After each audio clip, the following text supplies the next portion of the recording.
A child was dying in a hospital room in Halifax, and nobody in the building knew that the woman mopping the floor 3 corridors away was the only reason he was still breathing.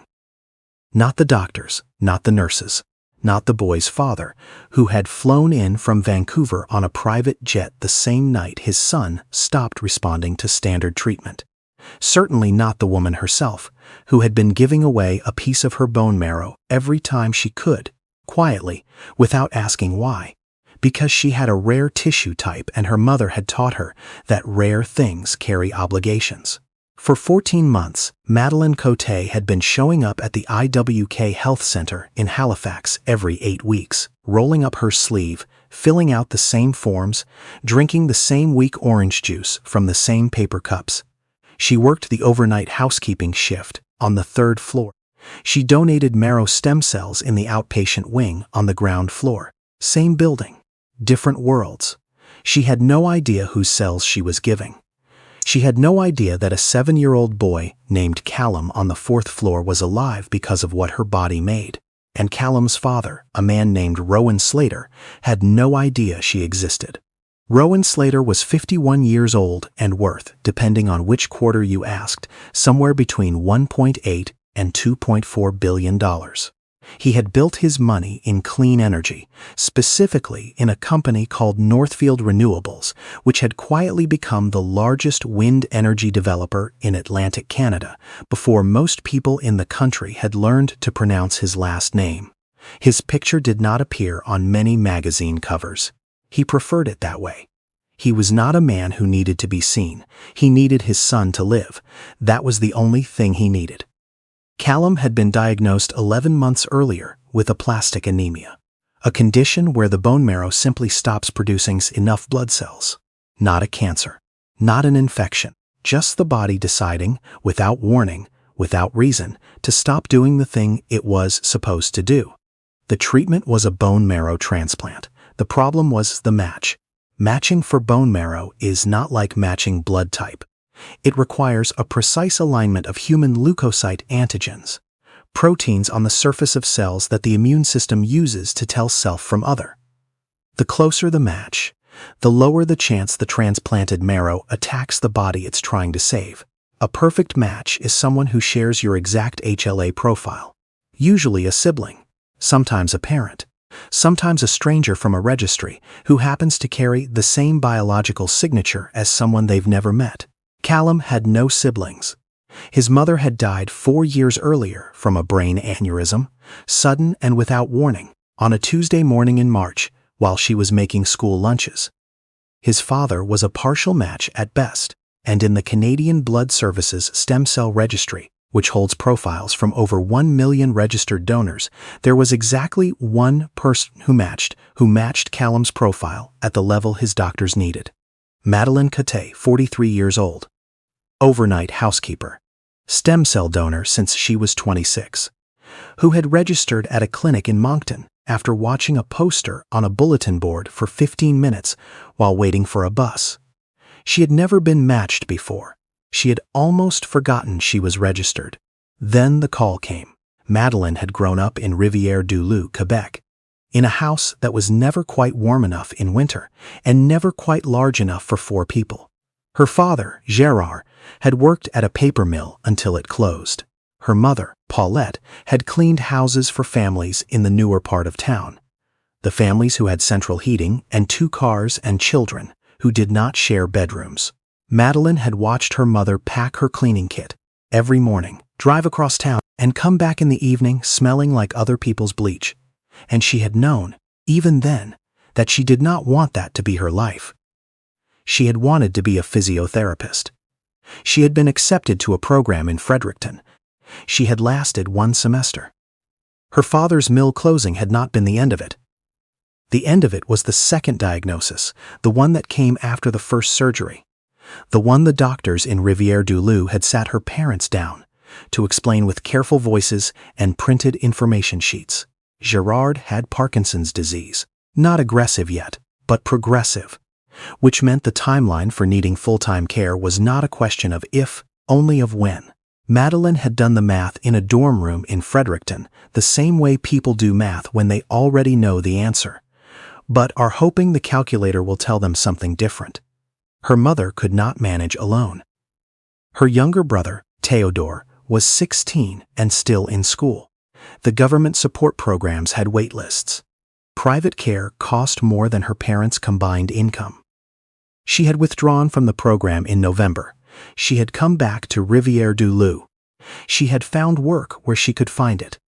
Cleaning offices, then a hotel, then a hospital in Moncton, where the overnight rate was slightly better, and the benefits included extended health coverage that her parents could use as dependents. She had not gone back to school. She was still not sure, at 43, whether she ever would. What she had done in the years since was develop a particular kind of steadiness. Not numbness, she still felt things deeply, sometimes too deeply. But a steadiness that came from having learned to carry weight without showing it. She was good at her job. She was thorough and quiet, and she noticed things, the kind of small things that told you a lot about a person. Which patients' families left lights on all night, which children had stopped eating their meals, which rooms had the particular quality of held grief that happens when a family has been sitting with bad news for too long. She had transferred to the IWK in Halifax 3 years ago, when her mother's health had stabilized enough that Madeleine could move without feeling like she was abandoning her. She rented a small apartment in Dartmouth, took the bridge bus to work, and spent her nights cleaning the floors of a children's hospital. She had registered to donate stem cells at a blood clinic in Moncton 17 years earlier. A volunteer had been standing outside with a pamphlet. Madeleine had taken it because she had been raised to take things people offered. She had read it on the bus. She had gone back the next day and swabbed her cheek. She had not thought much about it since. It was one of those things you did and then put in a mental folder labeled Quiet Good, the way you might hold a door for someone or drop change into a collection box, not because you expected anything to come of it, but because not doing it felt like the wrong choice when the choice was right there in front of you. When the Canadian Blood Services coordinator called her on a Thursday afternoon in late October, Madeleine was standing in her kitchen eating crackers over the sink because she had just worked a 12-hour shift and did not have the energy to make anything that required a plate. "We've found a potential match," the coordinator said. "A pediatric patient. We'd need to do additional testing to confirm, but your HLA profile is closer than anyone else in the registry." Madeleine set down the crackers. "How close?" she asked. 9 out of 10 markers. "For aplastic anemia, that's about as good as we're going to get outside of a sibling match." She asked the questions she was supposed to ask. She was told the answers she needed to hear. The process would require a peripheral blood stem cell donation. Not surgical. Not a general anesthetic. Just a series of daily injections to boost her marrow production. Followed by an apheresis procedure. A few hours in a chair while a machine filtered her blood and collected the stem cells her injections had coaxed into the bloodstream. The injections could cause bone pain. Some donors described it as feeling like the flu lived in their skeleton. It usually lasted 4 to 6 days. "Will it affect my work?" she asked. "You should probably plan for some time off during the injection phase," the coordinator said. Madeleine had not taken unpaid time off since she transferred to Halifax. She had 2 weeks of paid sick leave saved. "Okay," she said. "Tell me what I need to do." She did not tell her supervisor immediately. She did not tell her mother for 2 weeks, because Paulette had a tendency to worry in spirals, and Madeleine did not want to spend the month fielding phone calls about side effects. She told her closest friend, a woman named Giselle, who worked reception at a dental clinic in Bedford. Because Giselle had a car and an even temper and had once driven Madeleine to the emergency room at 2 in the morning without asking a single unnecessary question. The testing took 6 weeks. The match was confirmed in December. She began the injections on a Monday morning in January. By Wednesday, her hips ached the way old buildings settle in cold weather. A deep, structural kind of pain that lived below the surface and did not respond well to ibuprofen. By Thursday, she had called in sick to work for the first time in 22 months. She lay on her couch in Dartmouth with a heating pad and a library book she could not concentrate on. And she thought about what the coordinator had told her. A pediatric patient, age unknown, condition serious. Not that she would have changed her decision. But she thought about it anyway. Somewhere in a hospital, possibly this hospital, she had wondered, though she told herself the thought was probably just her brain making patterns, where there were none. There was a child, that was all she knew. There was a child. Upstairs on the 4th floor of the IWK, Rowan Slater was reading to Callum from a book about a lighthouse keeper and his dog. Callum was 7, small for his age in the particular way that children who have been sick for a long time are small. Not from lack of food, but from the body redirecting its energy towards survival instead of growth. He had his mother's coloring, sandy hair that had thinned from the medications, pale skin that bruised easily. He had Rowan's stubbornness, which his doctors noted diplomatically as strong preferences about his care environment, and which in practice meant that Callum had, over 11 months of hospitalization, succeeded in negotiating a mini hockey net in his room, a specific brand of apple juice that was not on the hospital's standard menu, and a bedtime story read by his father every single night without exception. Rowan had moved from Vancouver to Halifax in October. He had arranged for his executive team to manage operations remotely and had taken a furnished sublet 3 blocks from the hospital. His assistant forwarded him anything that genuinely required a decision. Most days, he made those decisions in the hospital family lounge at a table near the window between meals while Callum slept. He was not a man who processed fear easily. He was a man who processed problems, who had spent 30 years building a company by identifying what was broken and finding ways to fix it. The problem with Callum's illness was that it was not fixable by him. It required something he could not build or buy, the right biological stranger. And that was, for a man like Rowan Slater, an almost unbearable kind of helplessness. He had asked the transplant team. He had asked the Canadian Blood Services liaison. He had asked, in the careful and controlled way that made it clear. The question was theoretical, whether a private financial contribution to the registry's outreach programs might accelerate the search.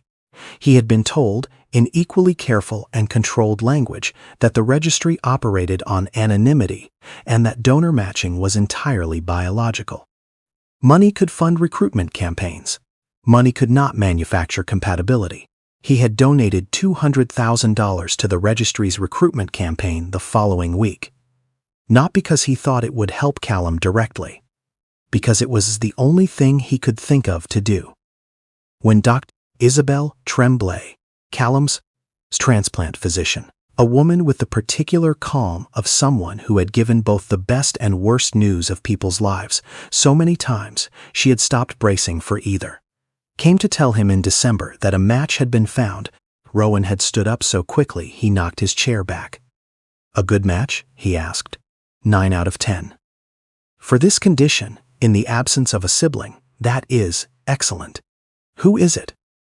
Dr. Tremblay looked at him the way people look at someone they like before they say something that person is not going to want to hear. The donor registry operates on strict anonymity, she said.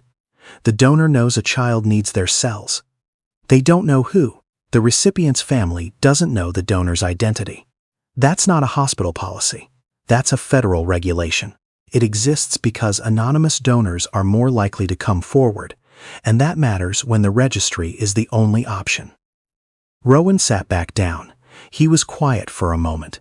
Is the donor aware of what this means for Callum? They know it's a pediatric patient with a serious condition. That's all they're told. And they said yes. They said yes. He stared at the table for a long time. His hands were flat on the surface, both of them, the way he pressed his hands down when he was trying to keep himself very still. Tell me, it's going to work, he said. Dr. Tremblay did not tell him that. She told him what she knew. The match was strong. The protocol was established. The team was experienced. She told him that they would do everything they could. She said it the way honest people say the true version of the thing that sounds like a promise. The transplant was scheduled for February, on a Tuesday night in the last week of January. Madeleine finished her shift at 7:15 in the morning. Her bones had stopped aching the week before. Her body had produced what it needed to produce. The apheresis had gone smoothly, and she had returned to work after using 9 days of sick leave that she had spent mostly horizontal with a heating pad and audiobooks. She did not know yet whether it had worked. The coordinator had told her the process would take months, that engraftment, the point at which the donated cells begin producing new blood, could take 3 to 6 weeks after transplantation, and that full recovery for the recipient could take a year or more. She would receive a letter in 6 months with an update if the recipient's family agreed to share one. She had asked at her follow-up appointment the question she had been sitting with for weeks. "Is the patient here at the IWK?" The coordinator had paused. "I can't confirm that," she said. Then, carefully, "But your donation stayed local. That's all I can tell you." Madeleine had nodded. She had not pressed it further. She understood the logic of the wall between them. She just lived on the other side of it now, in the strange, weightless space of having given something irreplaceable and not knowing where it had gone. She pushed her cart down the 4th-floor corridor on a Wednesday night 3 weeks after her donation. Room 412 was on her list. She knocked, as she always knocked, even when she knew the room was occupied, because children's hospitals at night deserved the same courtesy as anywhere else. The door opened. Not all the way, just enough. A man in a gray sweater, early 50s, looked at her.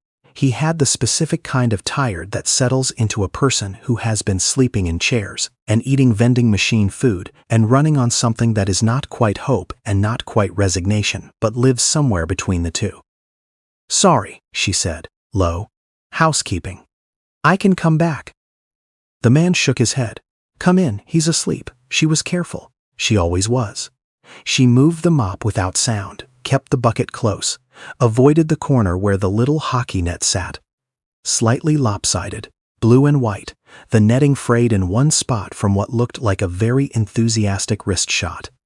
And she did not look at the boy in the bed more than once. But once was enough. He was small. He had sandy hair, thin, against a white pillow. He was hooked to 2 monitors and an IV line, and his chest rose and fell in the slow, deliberate way of children, who were fighting something large with everything their small bodies had. She moved toward the door. "Thank you," the man said, quietly. Not the distracted thank you people give when they want you to leave. The kind that means something. She stopped, looked at him. "How is he doing?" she asked before she decided to ask it. He exhaled. "Long and careful. Better than last week. The transplant was 3 weeks ago. They say it's too early to know if it's working." He paused. "Sorry, you didn't ask for all that."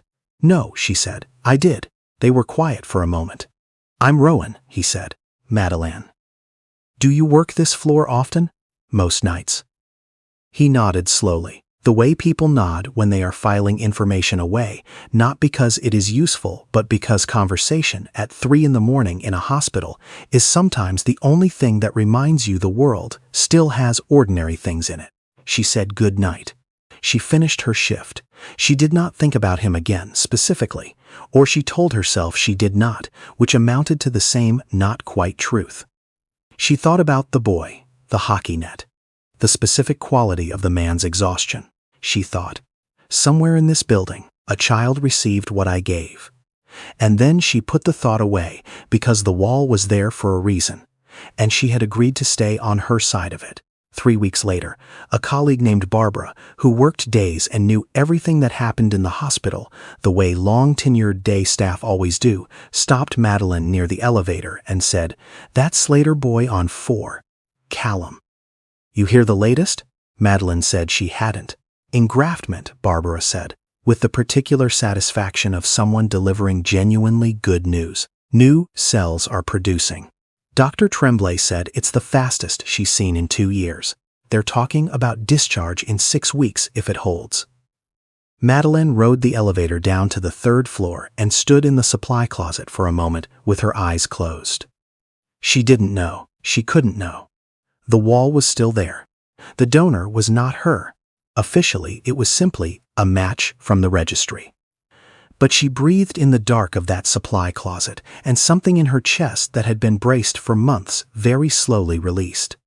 The night she found out, truly found out, in a way that collapsed the wall entirely, was a Thursday in early April. She was leaving through the east exit after her shift, coat pulled up against a Halifax morning that had not yet decided whether it was winter or spring. The parking lot had a thin skin of frost. The sky was the particular gray-pink of 6:15. The man from room 412 was standing near the entrance, not waiting for a cab, not on his phone. Just standing in the cold in a coat that looked expensive and boots that were not appropriate for frost, holding 2 cups of coffee. "I know this is strange," Rowan Slater said when she was close enough to hear him. He held out one of the cups. "I thought you might want coffee. You probably want to go home." Madeleine stopped, looked at the cup, looked at him. "How do you know when my shift ends?" I asked Barbara. She took the cup. It was Tim Horton's. Double-double, which she had not specified and which happened to be correct. She did not ask how he knew that either. "Callum is being discharged in 2 weeks," he said. "His numbers are good. They're better than good." Dr. Tremblay used the word extraordinary, which, from her, apparently means something. He stopped, looked at the coffee in his own hands. "I've been trying to find out who the donor was since December. The hospital wouldn't tell me. The registry wouldn't tell me. I offered." He paused. "I offered a significant donation to the registry, to the hospital foundation, to several people who did not take me up on it. Which I am grateful for now, actually, because it would have been the wrong way to do it." Madeleine said nothing. "One of the nurses on the floor," Rowan continued, "she didn't tell me, but she said, and I'm quoting her now, 'The person who matched your son works in this building.'" And then she changed the subject. He looked at Madeleine. "There are 3 stem cell registered donors on staff at the IWK, according to the registry's public data on donation rates by workplace. I looked it up. One of them donated in January. I didn't know which one until Barbara mentioned you had taken sick leave in January. Bone pain," she said, "which is a side effect of the GCSF injections used to stimulate marrow production." Madeleine looked at him for a long moment. "That is a remarkable amount of detective work," she said. "I build systems for a living," he said. "I look for what's connected." "The nurse shouldn't have said that." "No," he agreed, "but she also didn't say your name. I figured that part out myself." He exhaled. "I'm telling you this because I want you to know that I didn't buy this information. Nobody sold it. I needed to know. I needed to be able to look at the person who saved my son's life." The parking lot was quiet. A transport truck passed on the road outside. Somewhere a bird, confused about the season, was making noise in a bare tree. "You could be wrong," Madeleine said, "about it being me." "I could be," Rowan said, "but I don't think I am." She wrapped both hands around the coffee cup. It was warm against her palms. She had been on her feet for 12 hours. Her lower back ached. "What do you want?" she asked. He blinked. Like the question surprised him, which made her think he had prepared answers to other questions and not this one. "I want to help you," he said. "Whatever you need, I want to pay for. I want to make sure that you're—" He stopped. Started again. "I've spent the last 4 months in a hospital room watching my son breathe, and the only reason he's still breathing is because someone I didn't know existed agreed to go through a painful medical process for a child they'd never met. I want to do something with that." "What do you want to do?" "Whatever you need, name it." Madeleine looked at him. She was 43 years old. She had been looking at men like him her whole life from a distance. Men who made decisions she had to work around. Men whose names were on the buildings she cleaned. Men whose children's futures were being sorted out in rooms she mopped. She did not say this. She had learned, somewhere along the way, that the things you feel most clearly are not always the things you need to say out loud. What she said was, "I don't want your money." He looked like he had been told this before and had not yet fully absorbed what it meant. "Not for me," she clarified. "I don't want to take money for what I did, because what I did wasn't a transaction. My father is sick. He has been for 15 years. My mother has spent 15 years taking care of him. They have enough, barely.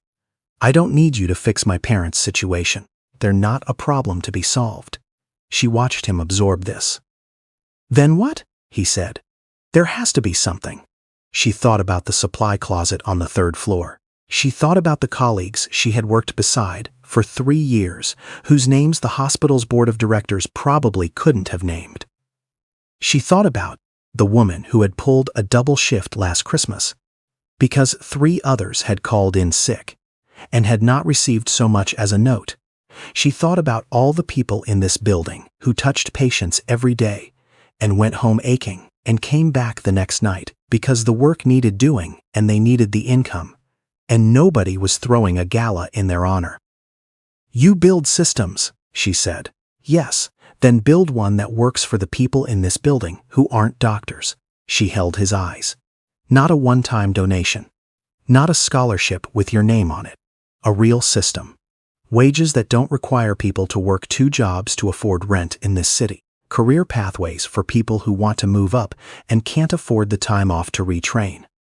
A way for the people who make this hospital run to feel like they're worth something to the institution, not just to the patients. She paused. You want to do something with what happened to you? Start there. And not just here. You have enough reach to make it matter somewhere.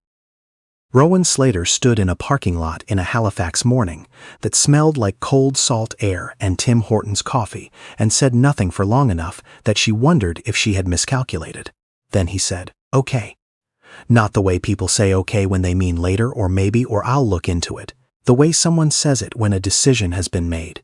She nodded. She turned toward the bus stop. Madeleine, he said. She stopped. Callum, he talks about someone. A woman on his floor, he says. He calls her the night lady. She told him the light in the hallway was a lighthouse and the hospital sounds were the ocean, and he should pretend he was a sailor resting before the next voyage. Madeleine did not turn around. He made a drawing, Rowan said. He's 7, so it's not going to win any prizes. But it's a woman with dark hair and a mop, and he's been sleeping with it under his pillow for 6 weeks. She stood still in the frost with her back to him and her coffee in both hands and breathed. Then she turned around. He's a good kid, she said.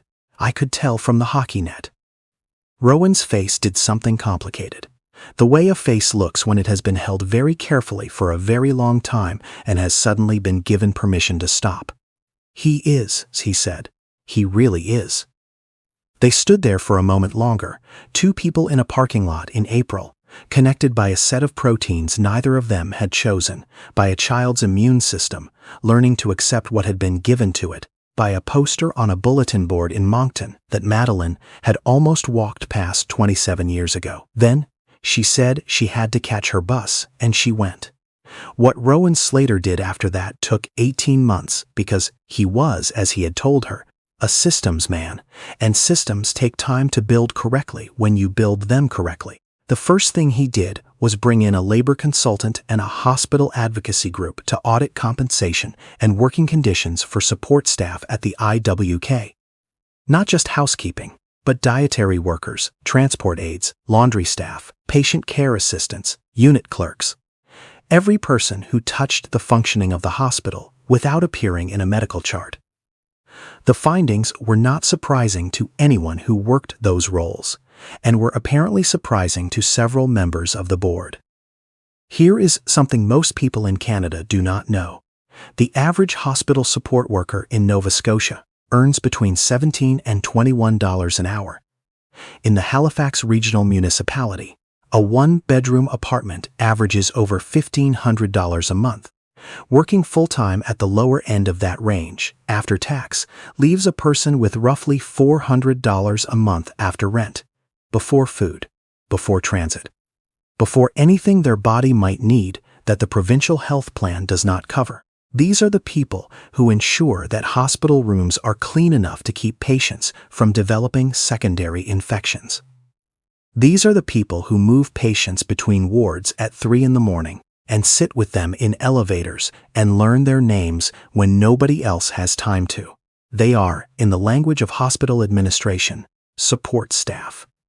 The word support implies something structural. It implies the thing being supported would fall without them.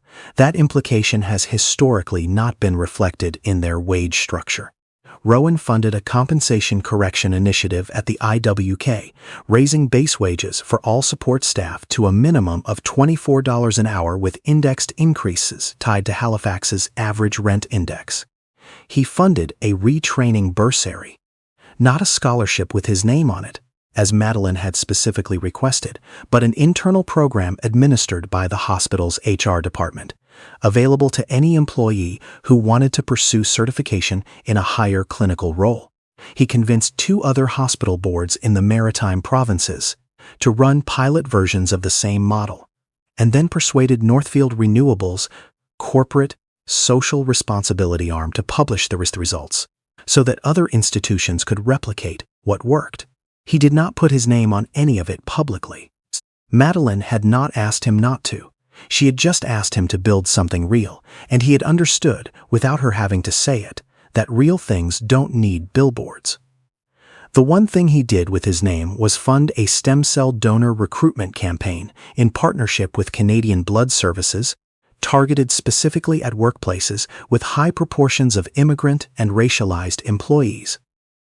People who were underrepresented in the registry and whose absence created gaps in the biological diversity needed to match patients from all communities. He funded cheek swab clinics in community centers, grocery store parking lots, church halls, and, with the hospital's permission, the staff break rooms of the IWK. He did this because Madeleine had mentioned once that she had registered because of a poster on a bus stop. He thought about how close it had come to not happening. He thought about the width of a moment, how much of the world turns on whether a person glances up or keeps walking. The registry added 4,000 new donors in the Atlantic provinces in the 18 months after the campaign launched. 3 of them were matched within the first year. On a Saturday in October, 14 months after a parking lot conversation in a Halifax morning, Callum Slater turned 9 years old. He was by that point in remission, a word his doctors used carefully, because aplastic anemia does not release people cleanly or permanently, but the cells were producing, and the numbers were holding. And he had spent the summer playing hockey in a league for kids his age, and had apparently developed a wrist shot that his coach described as unsettling for a kid who was in the hospital 8 months ago.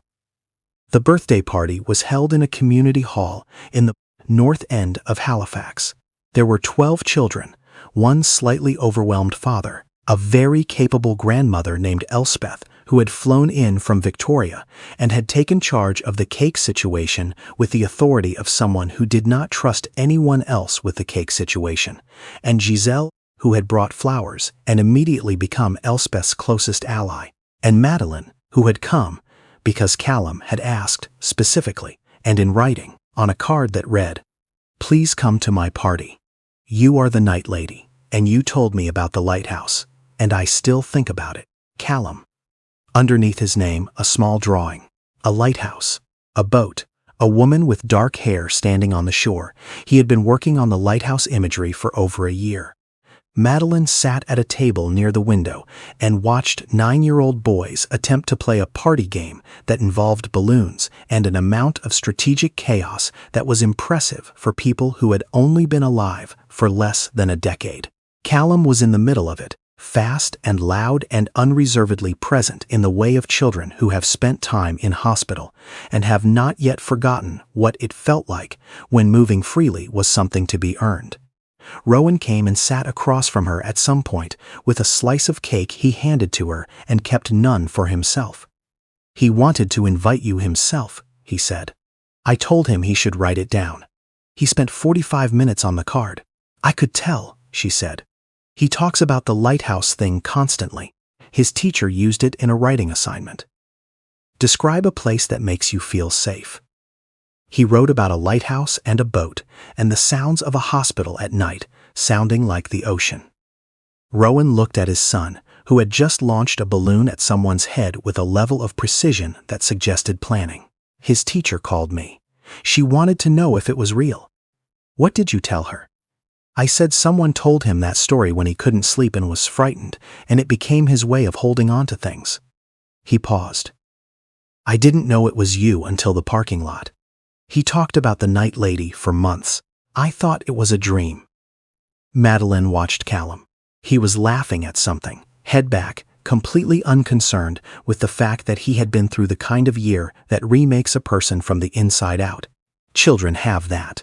The capacity to hold enormous things and still laugh with their whole bodies at a balloon. Is it strange? Rowan asked. Knowing and not knowing, being in his life now but not having been. You were in his life already. In a way I didn't know about for months. She considered this. It's not strange, she said. It's just how it happened. Things don't always announce themselves when they're beginning. He was quiet. How are your parents? He asked. My father had a good month. My mother called last Sunday to tell me he danced with her in the kitchen. I didn't ask to what. It seemed like private information. Rowan smiled. It reached his eyes in a way she suspected it did not always. She had asked him once, not long after the parking lot, what Callum's mother had been like. He had been quiet for a moment and then said, she was the kind of person who noticed things, who made a room feel more itself. Madeleine had understood exactly what he meant, even though she had never met the woman, because she recognized the description. Some people were like that. Some people's absence was its own kind of presence. She did not say any of that. She ate her cake. Across the room, Callum noticed her watching and gave a wave so large and unself-conscious that several of his friends turned to look.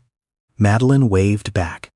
Callum shouted, from across the hall, in a voice that carried the way only children's voices carry. Madeleine, did you see my wrist shot? She had not. He spent the next several minutes demonstrating, using a balloon in lieu of a puck and a paper plate in lieu of a stick, the wrist shot that his coach had described as unsettling. It was, she had to admit, a very good wrist shot for a 9-year-old. She told him so. He beamed the way children beam when an adult takes them seriously. Later, in the parking lot, another parking lot, this one in October sunshine instead of April frost. Rowan walked her to the bus stop, because the bus came in 6 minutes, and he seemed to want to account for those 6 minutes. The wage increases go into effect at the IWK on December 1st, he said. The bursary program enrollment opens next month. 11 people have already pre-registered. I know, she said. Barbara told me. He nodded. The registry campaign is expanding to Ontario in January. I heard, Madeleine. She looked at him. Is there anything? I keep wanting to ask if there's anything else. If there's something you actually need, not the system, not the hospital, you specifically. And I keep not asking because I think you'll tell me again that you're not a problem to be solved. She looked at the bus stop sign. The bus was 4 minutes away. I've been thinking about going back to school, she said. It was the first time she had said it out loud. Not a big decision, just thinking, physiotherapy? She had mentioned this exactly once in passing. She noted that he had held on to it. Maybe, she said. I don't know yet. I'm not ready to decide. Okay, he said. She looked at him. That's it? Just okay? You said you're not ready to decide. Deciding for you would be the wrong kind of helping. I've been working on knowing the difference. The bus came around the corner. She gathered her bag. Callum's going to want to tell you about the wrist shot again, she said, several more times. I know, Rowan said. I've resigned myself to it. She got on the bus. She sat near the window. Halifax moved past her, the harbor, the bridges, the city doing what cities do in October, when the light goes sideways in gold and makes everything look briefly like it was designed to be beautiful. She thought about a poster on a bus stop in Moncton. She thought about the 26-year-old version of herself, standing in a clinic, nervous about a needle, not sure if it would ever matter. She thought about bone pain in January, lying on her couch with a heating pad, not knowing who she was giving to or whether it would work. She thought about a drawing under a child's pillow, a lighthouse, a boat, a woman on the shore. She had been on that shore for years without knowing it. Some things, she thought, you don't see the shape of until you're already standing on the other side. The bus crossed the bridge and she looked back at the city, and she thought, that was enough. What she had done was enough, and the rest of it. The conversation in the parking lot, the birthday party, the drawing, whatever came next. That was not a reward. That was just what happens when you stop being invisible to someone. It was enough. She had always known that. It was just nicer, she thought, finally turning away from the window, to be able to know it while also being seen.